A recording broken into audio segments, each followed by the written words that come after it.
Kami mengucapkan selamat siang dan juga selamat datang kepada yang terhormat Ketua, Anggota dan Sekretaris Jenderal Komisi Pemilihan Umum, yang kami hormati Ketua Dewan Kehormatan Penyelenggara Pemilu Republik Indonesia, Anggota Badan Pengawas Pemilu Republik Indonesia, Bapak Ibu Pimpinan Kementerian Lembaga atau yang mewakili, Bapak Ibu Pimpinan Partai Politik dan calon anggota Dewan Perwakilan Daerah Republik Indonesia atau yang mewakili, Bapak Ibu pejabat struktural dan juga fungsional di lingkungan Sekretariat Jenderal Komisi Pemilihan Umum, dan Bapak Ibu undangan serta rekan-rekan media yang berbahagia.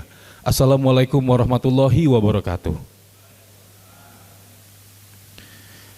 Bapak Ibu hadirin yang kami hormati, hari ini Rabu di tanggal 31 bulan Juli tahun 2024, rapat pleno terbuka penetapan perolehan kursi dan calon terpilih anggota Dewan Perwakilan Rakyat dan Dewan Perwakilan Daerah Pemilu tahun 2024 dimulai. Mengawali acara menyanyikan lagu kebangsaan Indonesia Raya. Hadirin dimohon berdiri.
Hadirin disilakan duduk kembali.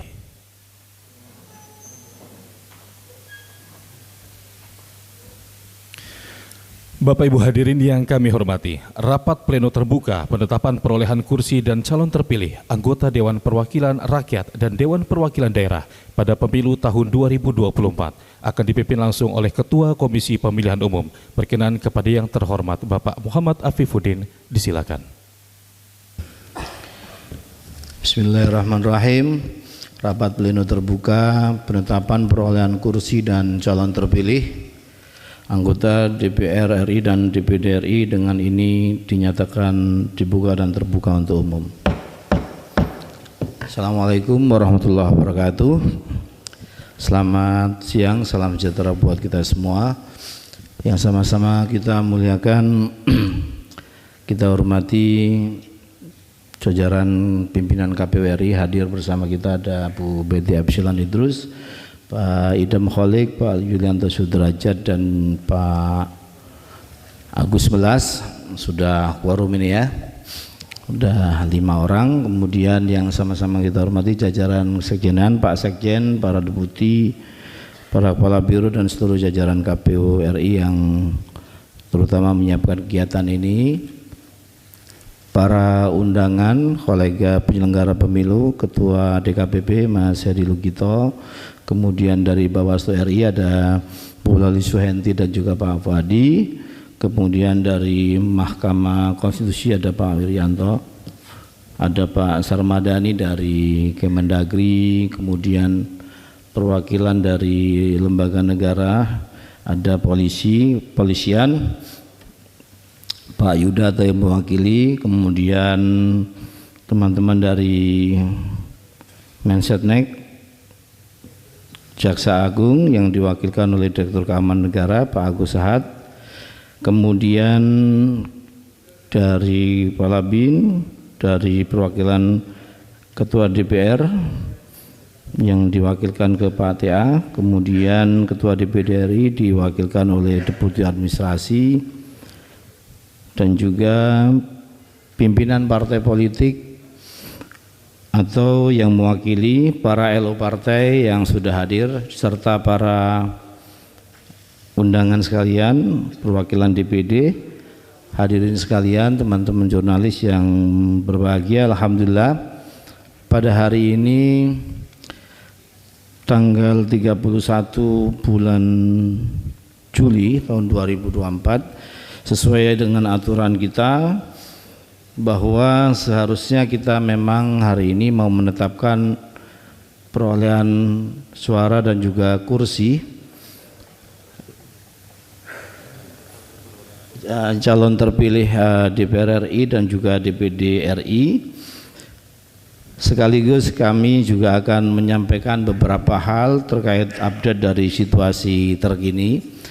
Sebelum kita melanjutkan forum pleno ini, ada beberapa update yang akan disampaikan oleh Pak Idam Holik selaku Ketua Divisi Teknis Penyelenggaraan Pemilu berkaitan dengan informasi terakhir, apakah berkaitan dengan SK kemarin dan juga berkaitan dengan update terakhir situasi di pendaftaran atau registrasi perkara di Mahkamah Konstitusi.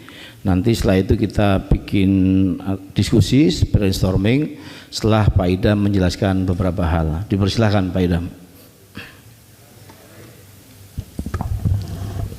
Terima kasih Ketua. Izin Bismillahirrahmanirrahim. Assalamualaikum warahmatullahi wabarakatuh. Salam sejahtera, Om Swastiastu, Namo Buddhaya, salam kebajikan. Yang saya hormati kepada Ketua, anggota dan Sekretaris Jenderal KPU Republik Indonesia beserta pejabat struktural. Yang saya hormati kepada Ibu Bapak para saksi partai politik peserta pemilu serta saksi dari calon DPD RI. Yang saya hormati kepada Ibu Bapak para undangan yang tadi telah disebutkan satu persatu oleh Ketua KPU Republik Indonesia. Kami ucapkan terima kasih atas kehadiran Ibu Bapak semuanya dalam rapat pleno terbuka penetapan perolehan kursi partai politik peserta pemilu dan penetapan calon terpilih anggota DPR RI dan DPD RI. Sebagaimana yang diatur di dalam peraturan KPU nomor 6 tahun 2024, yang dimana setelah KPU RI menetapkan hasil perolehan suara pemilu secara nasional, termasuk di dalamnya pasca tindak lanjut putusan Mahkamah Konstitusi, dan untuk PHPU atau perselisihan hasil pemilu untuk pemilu anggota DPR RI, DPD RI dan DPRD tahun 2024 ini ada sebanyak 44 putusan Mahkamah Konstitusi yang kemarin sampai dengan tanggal 25 Juli 2024 telah seluruhnya dilaksanakan oleh KPU, KPU Provinsi atau KIP Aceh, KPU atau KIP Kabupaten Kota yang menjadi lokus dari putusan Mahkamah Konstitusi tersebut.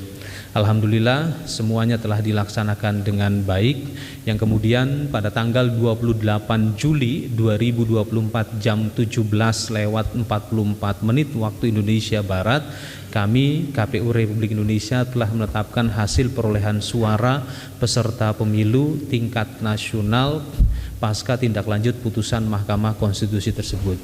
Dan berdasarkan pada peraturan KPU nomor 6 tahun 2024, 3 hari setelah ditetapkan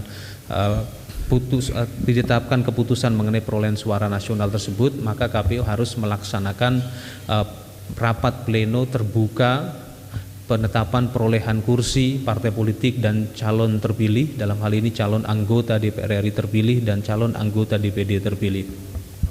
Tetapi dikarenakan tadi siang kami sekitar jam 10-an pada tanggal 31 Juli 2024 kami mendapatkan informasi bahwa Mahkamah Konstitusi menerima permohonan PHPU, perselisihan hasil pemilu yang baru dari salah satu partai politik. Maka dengan itu rencana kami mau melakukan penetapan perolehan kursi partai politik itu belum kami bisa lanjutkan. Yang dimohonkan tersebut ke MK pada hari ini itu adalah Dapil DPR RI. Dapil DPR RI. Jadi dengan demikian kami belum bisa melaksanakan ketentuan yang terdapat di dalam pasal 414 ayat 1 yang dimana untuk mengikuti pembagian kursi partai politik untuk pemilu anggota DPR RI, partai politik harus disyaratkan memperoleh suara minimal 4% dari total suara sah secara nasional. Dan saat ini satu dapil pemilu anggota DPR RI tersebut sedang dimohonkan kembali kepada MK. Jadi kami belum bisa melaksanakan ketentuan pasal 414 ayat 1. Yang kemudian tentunya berimplikasi ketika hal tersebut tidak terpenuhi, maka ketentuan pasal 415 dalam Undang-Undang Nomor 7 Tahun 2017 itu tidak dapat dilaksanakan, yang dimana pasal 415 tersebut itu mengatur tentang formula perolehan kursi partai politik dan penetapan caleg terpilih. Jadi dengan demikian kami menyampaikan permohonan maaf yang seyogianya atau yang telah terjadwal seharusnya pada sore hari ini kami sudah bisa melakukan penetapan perolehan kursi dan calon terpilih, tetapi kami belum bisa melanjutkannya. Jadi dengan demikian kami rapat pleno pada kali ini hanya menyampaikan kondisi terkini. Ya, kalau sekiranya ada pertanyaan, memangnya ada registrasi PHPU pasca PHPU, tentunya kami tidak memiliki kewenangan untuk menjawab hal tersebut. Jika kita membaca ketentuan yang terdapat di dalam pasal 473 ayat 1, ayat 2 dan pasal 474 ya, ayat 1, ayat 2, ayat 3, ayat 4 itu memang tidak mengatur secara spesifik. Artinya memang mahkamah memiliki kewenangan penuh dalam menafsirkan pasal tersebut. Itulah kenapa kami tidak memiliki kewenangan untuk menjelaskan lebih lanjut, dan kami KPU Republik Indonesia juga sudah bersurat kepada Mahkamah Konstitusi untuk memohon informasi permohonan perselisihan hasil pemilu yang baru yang terregistrasi dalam BRPK, buku register perkara konstitusi sebagaimana yang diatur dalam peraturan Mahkamah Konstitusi nomor 2 tahun 2024 itu, agar kami diberitahu itu sebagai landasan kami untuk melakukan penetapan perolehan kursi partai politik maupun caleg terpilih, dan begitu juga dengan KPU di daerah. Sehingga sampai dengan tanggal 31 hari ini KPU daerah, dalam hal ini KPU Provinsi atau KIP Aceh, KPU atau KIP Kabupaten Kota yang kemarin wilayah administrasinya menjadi lokus dari PHPU, sampai dengan tanggal 31 Juli 2024 belum bisa melaksanakan penetapan perolehan kursi dan calon terpilih pasca tindak lanjut putusan Mahkamah Konstitusi sampai kami memperoleh informasi resmi dari Mahkamah Konstitusi atas registrasi perkara yang masuk dalam BRPK atau buku register perkara konstitusi. Itu yang bisa kami sampaikan. Dan selanjutnya juga pada kesempatan ini kami ingin menjelaskan informasi yang kemarin sempat ada beberapa rekan-rekan dari pimpinan partai politik ataupun perwakilan dari partai politik sempat bertanya, mengapa KPU merevisi keputusan KPU nomor 1050 tahun 2024 menjadi keputusan KPU nomor 1060 tahun 2024. Revisi tersebut itu semata-mata karena human error, kesalahan dalam penginputan formula khususnya untuk dapil DPR RI Kalimantan Timur, sehingga ada perankingan perolehan suara yang tidak tepat. Perankingan, bukan perolehan suaranya yang salah, bukan, tapi perankingannya. Itulah yang menjadi salah satu alasan kenapa kami harus merevisi atau memperbaiki, karena berdasarkan pada Undang-Undang Keterbukaan Informasi Publik, kami sebagai lembaga publik harus memberikan informasi yang akurat dan faktual. Ya, apalagi KPU ini berkaitan dengan perolehan suara. Jadi kami harus pastikan keputusan kami itu sudah sesuai dengan fakta dalam proses rekapitulasi yang telah dilakukan oleh rekan-rekan KPU Provinsi, dalam hal ini KPU Provinsi Kalimantan Timur. Mungkin itu yang bisa kami jelaskan. Jadi dengan demikian ya, kami hari ini sudah mengunggah keputusan KPU nomor 1060 tahun 2024 tentang penetapan perolehan suara secara nasional pasca tindak lanjut putusan Mahkamah Konstitusi atas PHPU Pemilu 1060 atas tindak lanjut putusan Mahkamah Konstitusi. Mungkin itu saja yang bisa saya sampaikan. Sekali lagi kami menyampaikan permohonan maaf, dan untuk selanjutnya rapat pleno selanjutnya itu akan kami beritahu kembali pasca kami menerima informasi resmi dari Mahkamah Konstitusi mengenai registrasi perkara PHPU yang baru di Mahkamah Konstitusi. Selanjutnya kami akan kembalikan pimpinan ini kepada Ketua KPU Republik Indonesia. Terima kasih. Assalamualaikum warahmatullahi wabarakatuh. Assalamualaikum warahmatullahi wabarakatuh. Terima kasih Pak Idam, Kedip Teknis.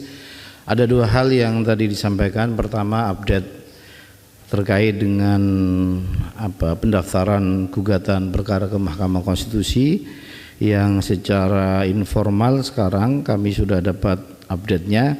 Ada satu perkara terkait dengan DPR RI, yaitu Dapil Banten 2, dan juga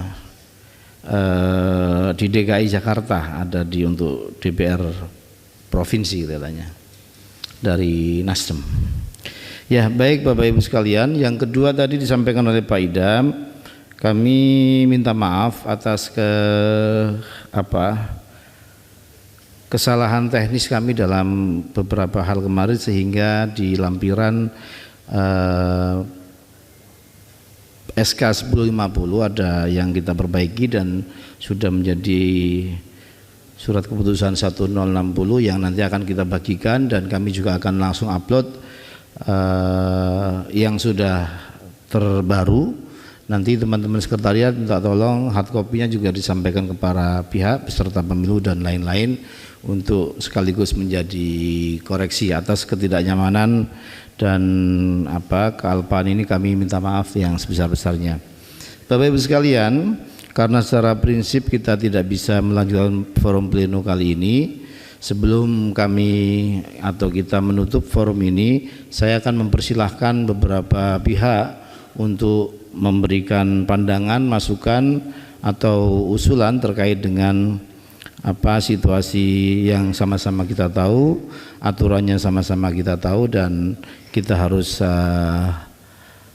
mengambil sikap seperti yang disampaikan oleh Pak Idam Kholik. Yang pertama kami persilakan dari Bawaslu RI. Apakah ada yang mau disampaikan? Bawaslu, silakan.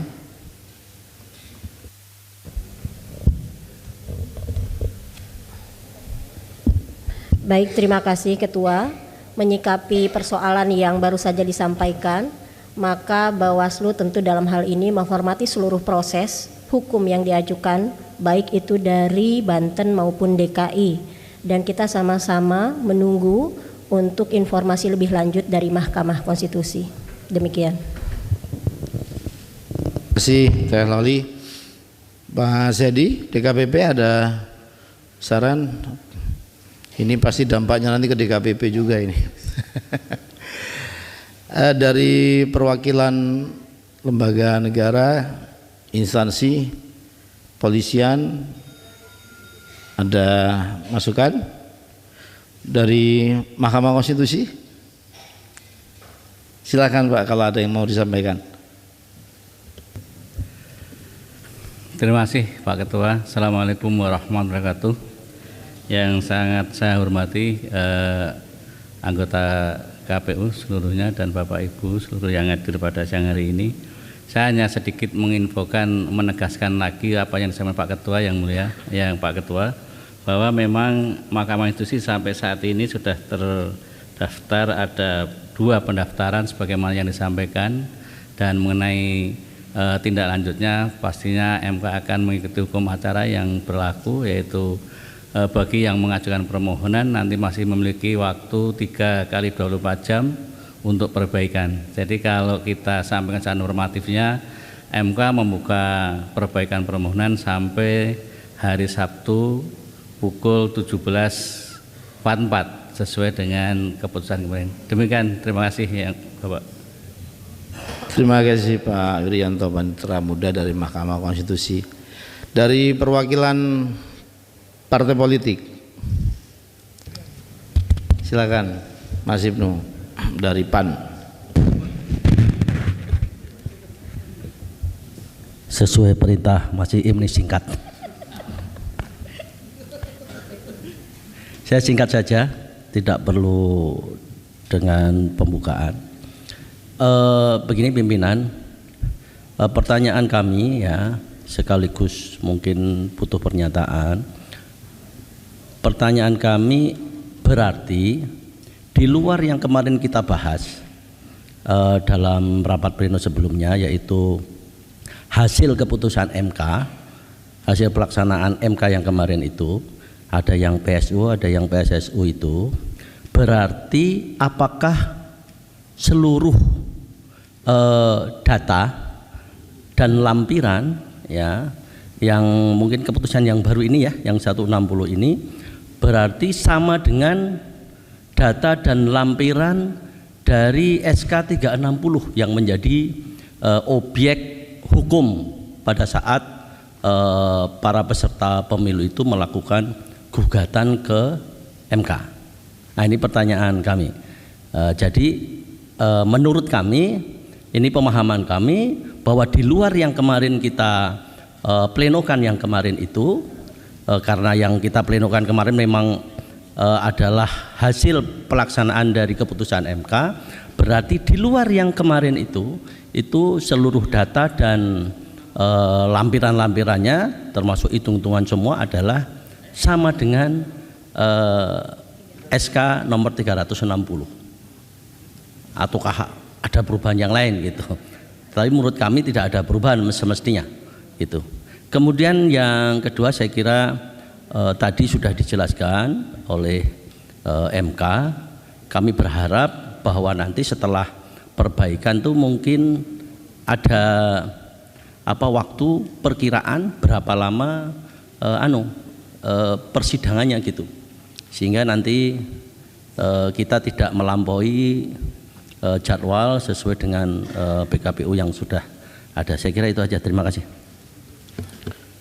Baik, terima kasih.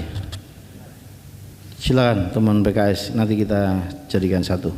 Terima kasih pimpinan. Mau melanjutkan saja pertanyaan dari Pak Ibnu tadi terkait dengan nanti apakah kami minta butuh kepastian gitu ya.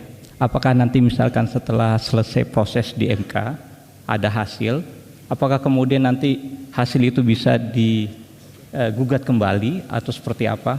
Jadi biar kita ada kepastian juga nih kapan ini akan selesai, kapan ada penetapan. Jadi kalau terus ngambangin agak jadi nggak pasti kita. Itu saja Ketua. Terima kasih. Baik, ada lagi? Baik, silakan Kak Andi. Terima kasih Pak Ketua. Yang ingin saya tanyakan adalah pelantikan untuk DPRD Kabupaten Kota, apakah ada di bulan Juli ini atau provinsi ya?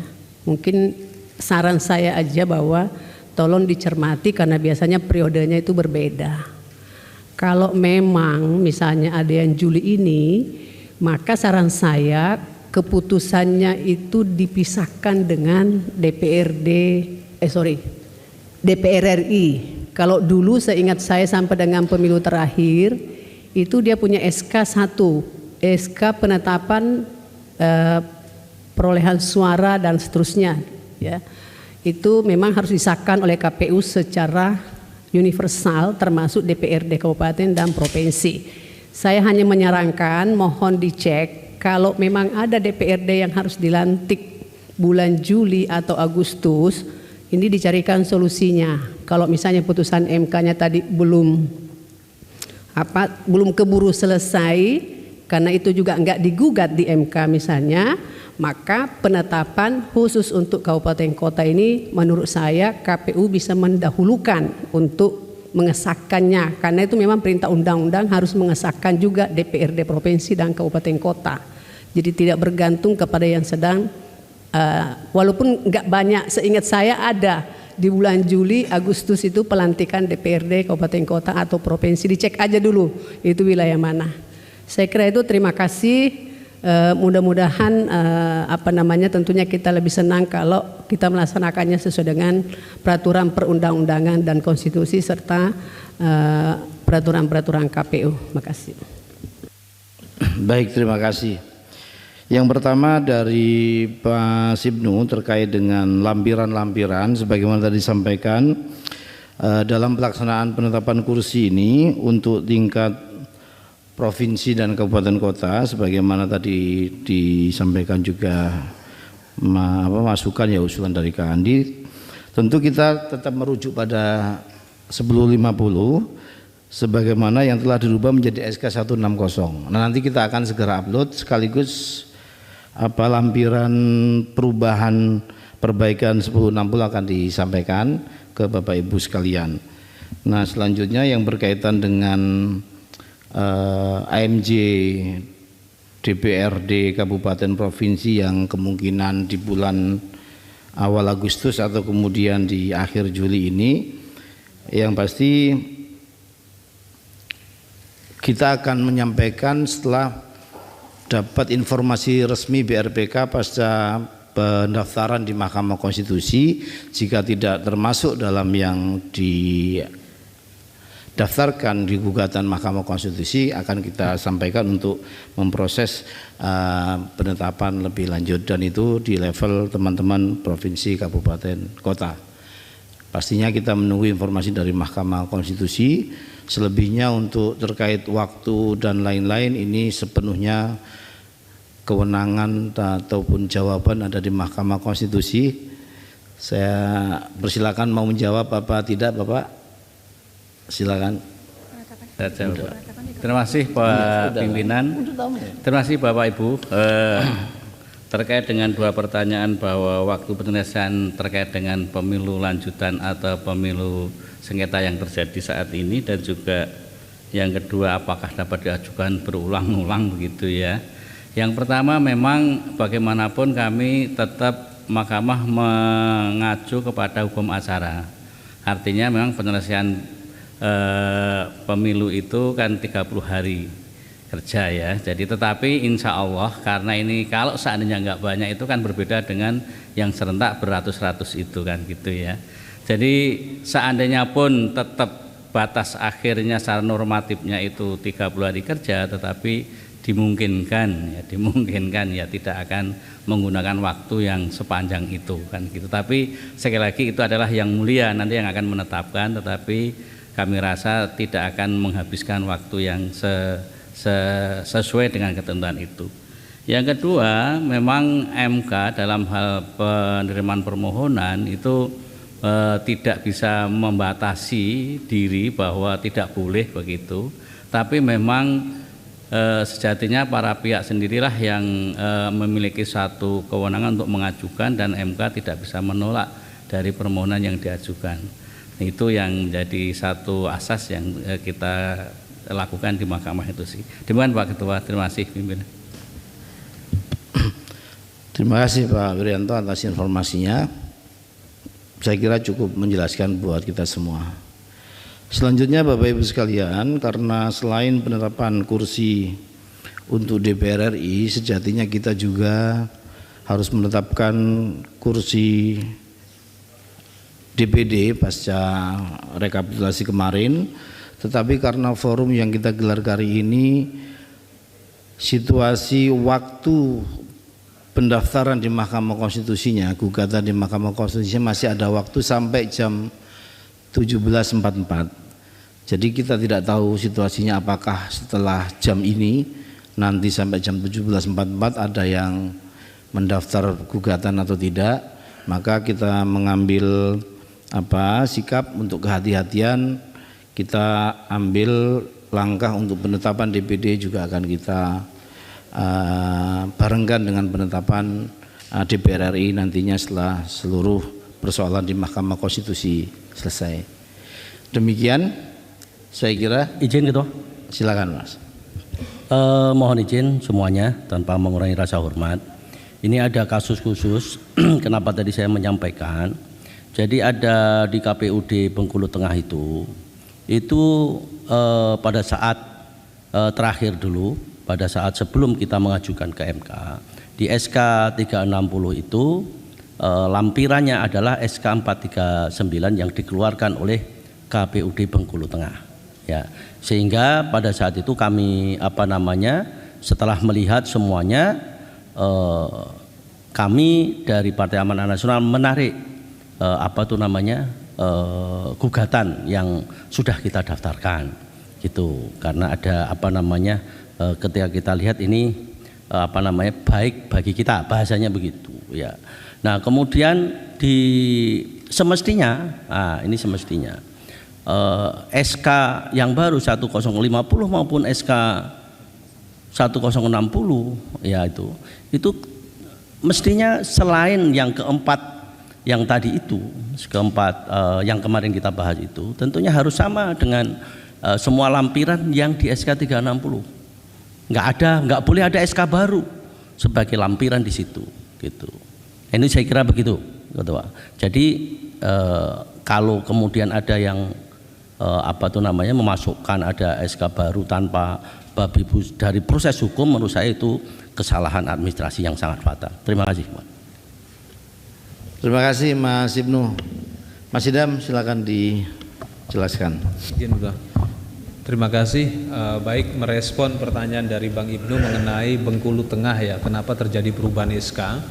Ketika kami mengunggah dokumen keputusan KPU nomor 360 tahun 2024, sehari kemudian KPU Bengkulu Tengah menyampaikan informasi kepada KPU Provinsi Bengkulu dan kemudian menyampaikan informasi itu kepada KPU RI yang intinya ternyata ada kesalahan penyerahan keputusan hasil penetapan perolehan suara pemilu anggota DPRD di Kabupaten Bengkulu Tengah. Terus kami sebagaimana kebiasaan kami dalam menerima informasi dan data, KPU langsung melakukan verifikasi terhadap informasi tersebut, dan bahkan kami memanggil kepada KPU Bengkulu Tengah bersama KPU Provinsi Bengkulu datang ke kantor KPU RI, dan kami mintakan penjelasan bahwa pada dasarnya diawali pada human error. Tetapi kami tidak bisa menerima begitu saja. Kemudian kami sarankan kepada KPU Provinsi Bengkulu agar mengarahkan KPU Bengkulu Tengah untuk mengadakan pertemuan kembali dengan partai politik tingkat Kabupaten Bengkulu Tengah dengan Bawaslu juga. Jadi saksi-saksi yang mengikuti rapat pleno terbuka penetapan perolehan suara pada saat rekapitulasi tingkat kabupaten di Bengkulu Tengah itu diundang kembali. Dan kami sampaikan hal tersebut harus teradministrasikan dengan baik, dan Bawaslu juga hadir dalam pertemuan tersebut. Memang tidak 100% partai politik hadir dalam pertemuan tersebut, tujuannya untuk memberikan penjelasan ternyata telah terjadi kesalahan penyerahan keputusan oleh KPU Kabupaten Bengkulu Tengah kepada KPU RI, sehingga terjadilah kesalahan tersebut. Nah, dalam pertemuan tersebut tidak sekedar dijelaskan, tapi KPU Bengkulu Tengah itu juga meminta pernyataan. Seingat saya ada pernyataan secara tertulis dari para peserta dan Bawaslu Bengkulu Tengah. Itu demikian, Bang. Nanti kalau memang sekiranya informasi saya ini perlu dikonfirmasi kepada PAN di Kabupaten Bengkulu Tengah, bisa dikonfirmasi. Seperti itu. Demikian Mas Ibnu penjelasannya. Boleh sekali lagi? Silakan. Mohon izin pimpinan, ya ini teman-teman semuanya juga mohon izin. Saya kira kesalahan semacam itu tidak bisa ditolerir, karena SK 439 ini sudah menjadi objek hukum, di mana itu menjadi referensi kami ketika kemudian mencabut gugatan kita yang ada di MK gitu. Kemudian dalam perjalanan waktu mereka bikin SK baru ini, saya kira dengan alasan apapun tidak boleh begitu. Ini bukan ujian yang boleh dibawa pulang gitu, yang kemudian besok bisa diserahkan kembali. Jadi sikap kami, permohonan kami dalam kesempatan kali ini agar kiranya untuk Bengkulu Tengah ini ya tetap ditetapkan dengan SK yang 439 itu. Karena kecuali yang 4 hal tadi itu yang kemarin kita bahas itu ya memang harus berubah karena ada proses, ini sudah ada proses hukumnya gitu. Jadi setelah selesai di KPU kemudian ke MK hasil putusan, kemudian kita rapatkan lagi, kemudian kita putuskan kembali apakah ada yang MK lagi. Ini tadi yang dari Demokrat mengajukan, kemudian ya baru kita tetapkan gitu. Saya kira prosesnya begitu. Jadi kalau ada di tengah-tengah berubah begitu menurut kami tidak secara logika hukumnya tidak masuk gitu. Terima kasih. Ya, Mas Ibnu.